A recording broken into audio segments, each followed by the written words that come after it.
Today, February 16th, is the anniversary of the very first 911 phone call made in the United States in Haleyville, Alabama. Now, I'm not going to tell you the year that it was made, so in the comments, guess what year it is, and I'll tell you what it was at the end of the video. For reference, the very first telephone patent was in 1876. By 1910, there were about 6 million phones in the United States, and by 1915, they had the first transcontinental telephone. So, guess a year. So the very first 911 phone call was made by the Speaker of the House of Alabama to a congressman that represented Alabama in the United States House of Representatives. And it was made specifically because prior to 911 existing, in order to call an ambulance, you had to remember one number. In order to call the fire department, you had to remember the different number. And to call the police department, you had to remember a different number. This was incredibly difficult for many people in the United States because that's a lot of numbers to remember.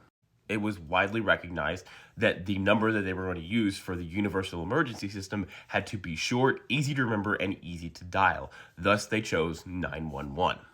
The Alabama Telephone Company decided that they wanted to be the first ones to implement the system, so they rushed to get it done and beat Nome, Alaska by about 6 days.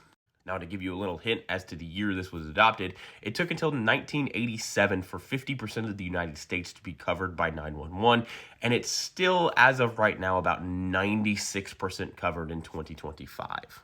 So if you're curious what year 911 was first introduced, that would be 1968. Also, today is my wife and I's 7-year anniversary, so happy anniversary, darling. I love you.